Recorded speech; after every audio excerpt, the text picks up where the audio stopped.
Okay everyone, welcome back. We're going to talk about painting and we're going to do just the basics of painting and the kind of techniques, hopefully working up with the kind of techniques that you'll be using when you're painting bits of the boat and bits of the ancillaries from the boat.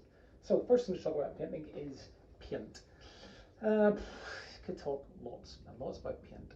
We'll talk about the three main types of paint you might be aware of. The first is the kind of paint you would use inside, normally water-based emulsions that you would paint on your walls or your ceiling.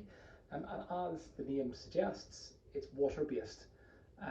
So water is the solvent that's used in the paint to keep it in a paint form, and it's that solvent that dries and evaporates, which allows the paint to then dry and stick to the surface you painted it on. Then at the other end of the scale, we have oil-based paints, normally what you traditionally think of as glosses and gloss paints. Now the most traditional of those are oil-based, and again, as the name suggests, it's an oil-based solvent within the paint that keeps it liquid when it's in the bucket, when it's in the tin, when it's on your brush, and it's that oil evaporating, those solvents evaporating, which then allow that to stick to the actual material you painted onto.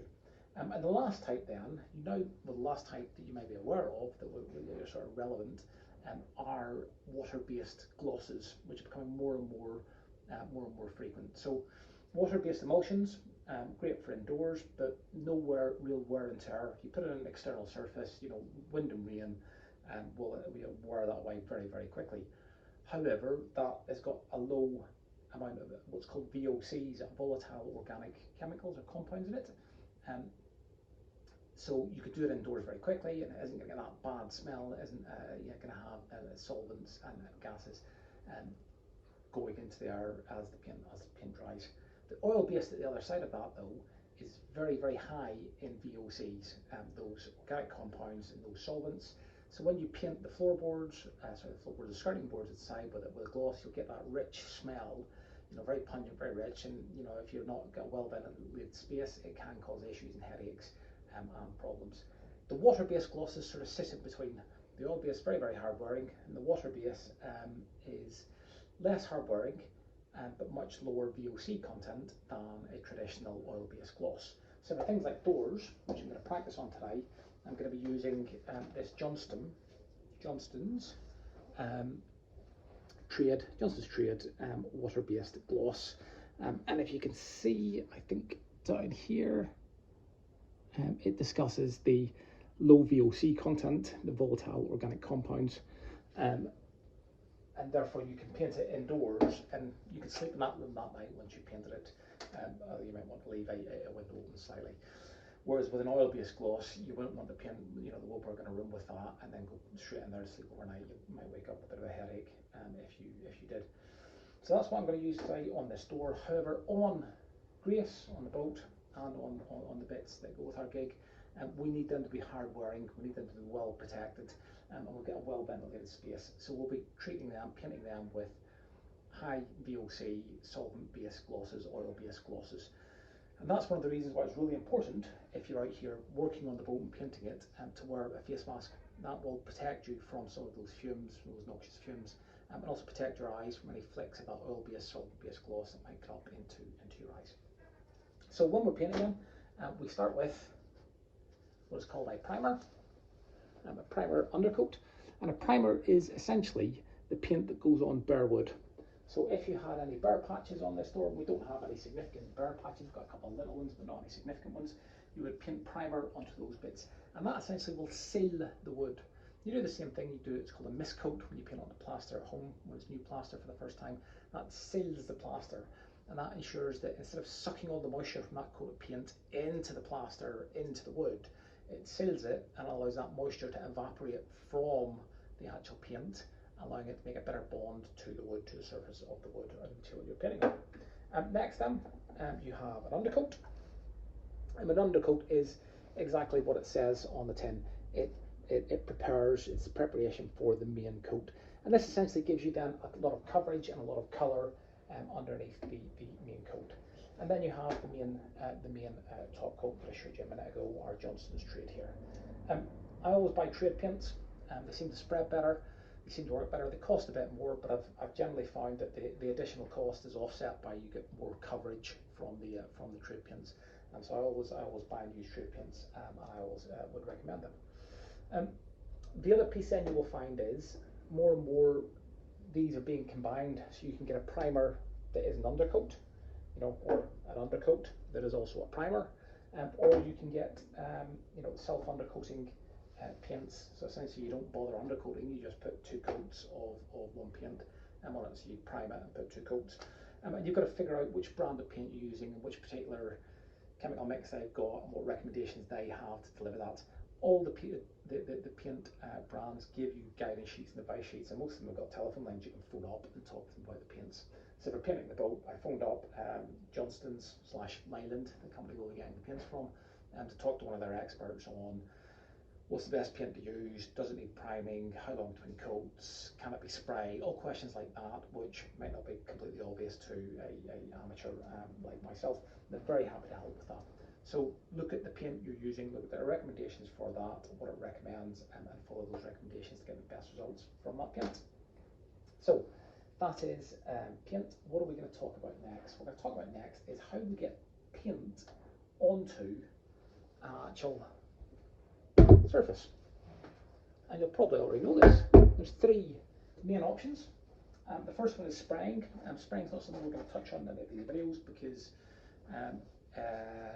it's a bit of a specialised technique, a specialised way of doing it, and we're going to touch on 2 main methods: brushing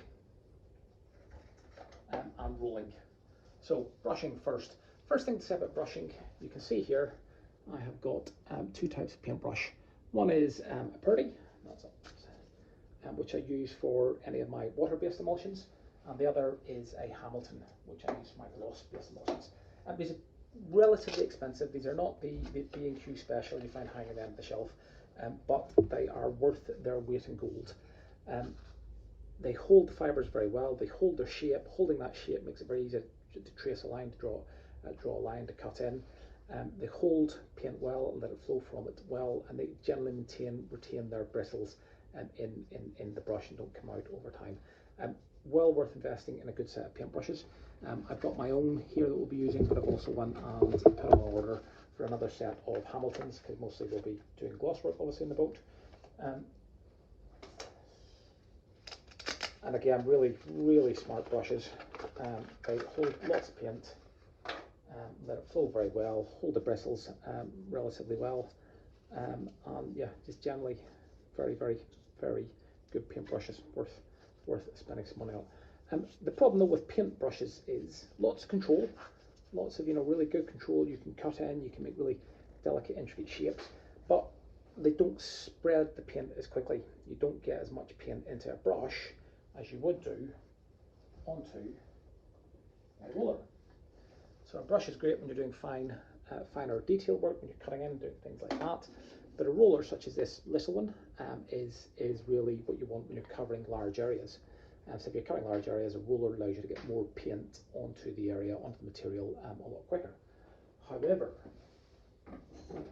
you end up sometimes with a stippled effect. Whenever you roll it on, because this is obviously a little foam roller, you then get stippling, where it's the air bubbles from the foam roller have picked up the paint as you've rolled over past it, which can be unsightly and not give you the smooth, nice finish that you want. Some ways to help with that and deal with that, you get other types of rollers. That's obviously a small foam one. You get artificial rollers. They're fluffy like this, which are okay. The artificial ones, and this shape and this pattern then holds much more paint and allows it to flow off very well and doesn't give as much of that stippling pattern. But this one specifically is a sheep's wool roller. Again, I can't recommend it enough to anybody. They are more expensive. You can't get them in B&Q. You need to go on Amazon and look for it. A proper sheep's wool roller. But the coverage you get from these are just fantastic. The amount of paint they hold. Again, if you're going to do any sort of painting, investing in one of these is well worth it. So that's brushing and that's rolling. The final piece then is about combining the two. So particularly, and this is a particularly useful thing with our water-based gloss. So this is quite a good bit of paint, but to get a good finish on it, you've got to work with it really quickly, because once it's on the material, it not necessarily dries, but it gets to a position where you can't work it anymore very quickly. So with this water-based gloss, the best technique for painting and to get that really good finish is to get it on quickly with a roller, so just roll it on, and then to do what's called tipping, to use a brush that's loaded up to actually then tip, to draw the, to smooth the paint once it's been rolled on. And that's a technique we're going to cover in a little bit of detail in a minute. So, some other tips then for painting. I've talked about using good brushes and good rollers. When you get your brush out, have a look, have a pull, make sure you've got no dust or crap or any dirt in there. You can see I've got some old paint that I didn't manage to clean out very well, so make sure that's all broken up and off, and that any of your hairs that are going to come out have come out. There's nothing worse than painting and coming back to when it's done and finding you've got a hair sticking out in the paint. So get them off, get them out. And next thing is, always have in hand some of the solvent that the paint works on. So obviously in oil-based paints, we'd always have in hand some white spirits. This means we can clean up messes and spills. For water-based paints, this one is, we have a bucket of clean water and I've got a sponge in there. So I'll have some white spirits and a rag, or some water and a sponge. Always dip the brush. You can see as soon as I've dipped it in, at that lovely point it's get back when it's loaded up and filled up with the water. Always dip your brush and your roller into that solvent before you load it up with paint.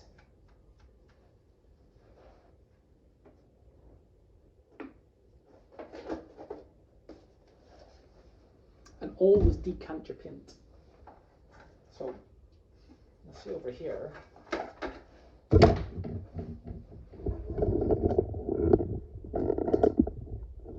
hopefully you should see over here, I have decanted the paint into is a small roller tray. Nothing fancy, I'm only doing a little bit of work here, so I don't need a large roller tray.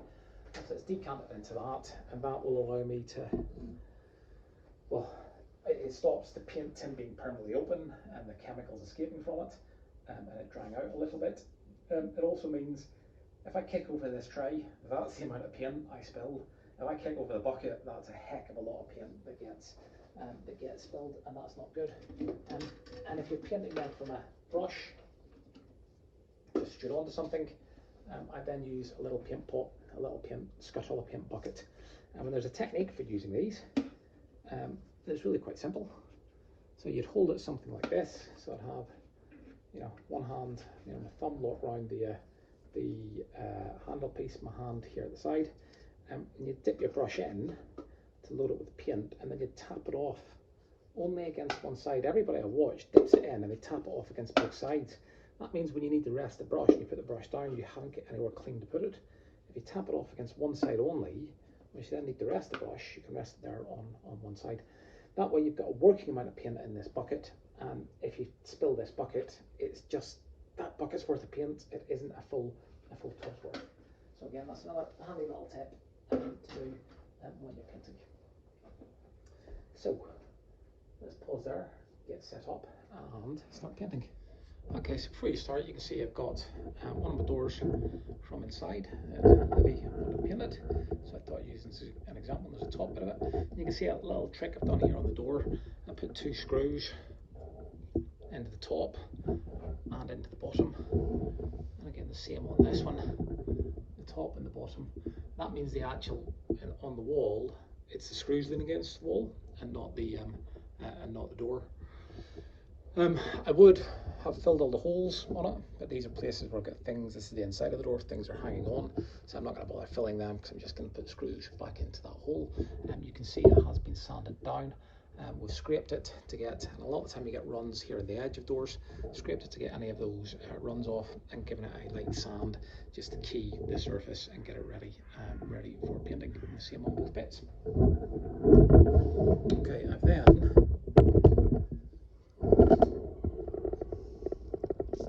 loaded up my brush and roller. So firstly the brush.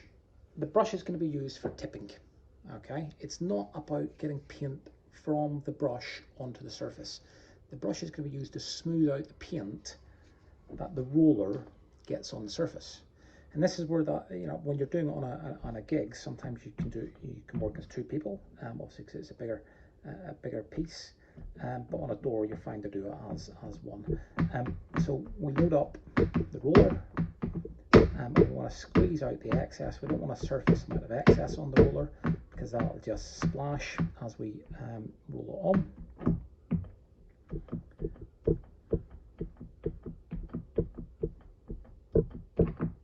Hopefully that should be okay. Now we've already loaded up the brush itself, so we've dipped that in and then basically just worked it off against there. And the idea being that it's loaded, it's flexible, it's got paint in there, it's not going to drag, and it'll allow us to actually smooth out the paint on the door. Now let's turn and have a look at our door and talk about it. So I mentioned that let's go to the top up here, yeah. Okay, so you can probably hopefully see on this door, it's a 6-panel door, and we've got a piece this way that runs the whole length, a piece this way that runs the whole length, and the grain is going that way, and the grain is going that way, and then we've got a piece coming across the centre, the top, and the bottom. And then these middle pieces in between them, and the individual panels. And you can see this is obviously a not hollow door, but it's what do you call it? There's a name for it. It'll come to me. I'll remember it in a minute. But it's got the grain patterns in the wood. So when we paint, we're going to want to follow those grain patterns. It doesn't matter with the roller. The roller is about getting the paint onto the door, getting a thin layer of paint onto the door of the roller, and actually any way you get it on, as long as it's quick and smooth and a similar level, is what counts. But then when we go to tip, we want to tip in the direction of the grain, and therefore by drawing those brush strokes, because no matter how good you are with a brush, you're always going to leave some brush strokes in the door. By putting those brush strokes in the direction of the grain, it blends in and you won't pick them up and see them as much. When you put the brush strokes against the grain, you'll get this crisscross pattern, this crisscross effect, which will stand out and jump out at you when you look at that door and you're like, oh, that's badly painted. So when you get the door, look at it, identify which way the grain is running in the different bits, and that allows you to plan which direction you're going to tip in. So from the way this is going, I can see I've got little panels here in the middle. So I'll probably tip these first, because then when I tip, so if I've tipped this one, and tip this one, I'm obviously going to get some runs in here, in this bit. So I'll do these first, and then I'll do the ones cut across, which will then smooth out the runs that we're cutting into it, and then the ones on the side, and the panels in the middle as we go along, and we tip them in the direction of the panels. It really is as simple as that. Let's see if we can make this work. Let's see what you think.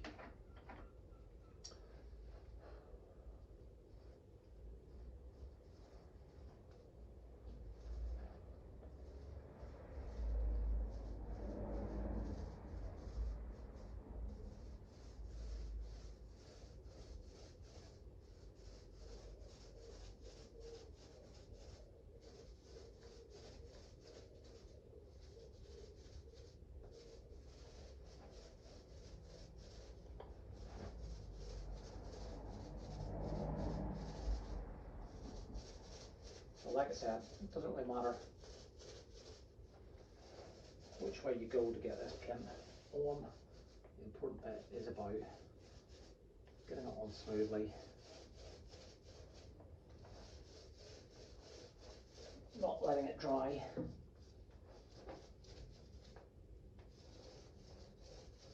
then tip it off nicely. Okay, so we've got that first layer in, and that's the bonus of having the roller, that one on in no time whatsoever. I'm going to take a brush, and this is a good big 2-inch brush, and we start tipping. And we just gently draw the brush across the surface. And that smooths out any bubbles from the paint.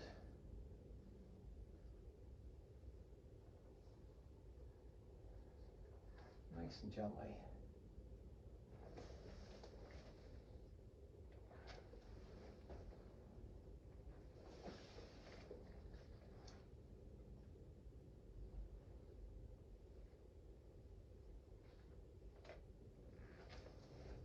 Don't get any runs, any unsightly lines.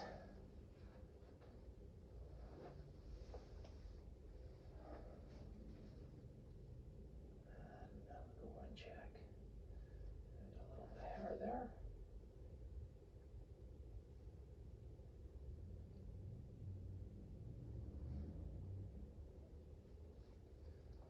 Okay, that's looking good so far.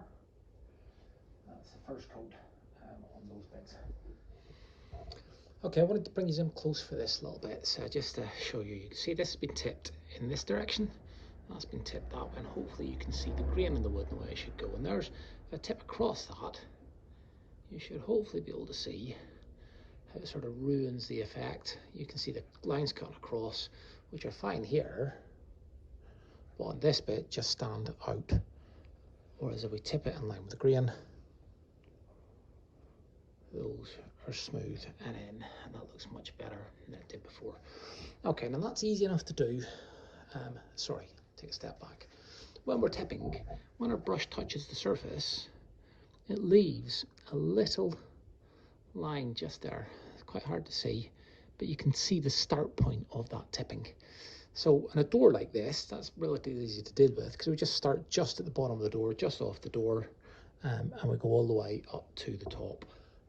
However, when you're tipping a 32-foot long boat, you don't want to take your brush and start 32 feet up the other end and try and brush all the way along in one go. So the technique for that is we tip back towards ourselves. So if we're painting in this direction, we're painting that way, we tip going down the way. So that means that we're putting paint on this way, painting, painting, painting, painting, painting. So we've rolled it on, and by tipping this way, when the brush then draws up, it doesn't leave those marks. And as we come back on ourselves each time, that smooths out the start of the tipping point the last time. And when we take the brush off, it doesn't leave any marks. So when you're actually doing this on the boat, whichever direction you're painting in, you tip in the opposite direction. So you pull away from yourself as you're moving up and painting.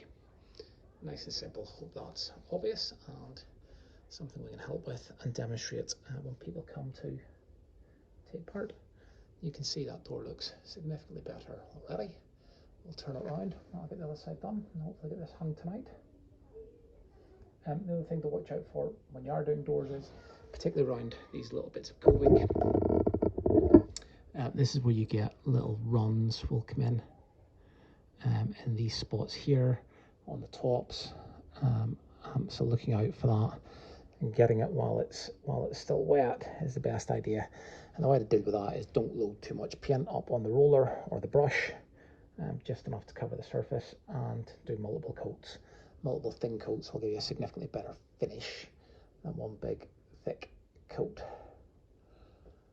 Brilliant. Right. Hope this was a useful introductory video to painting.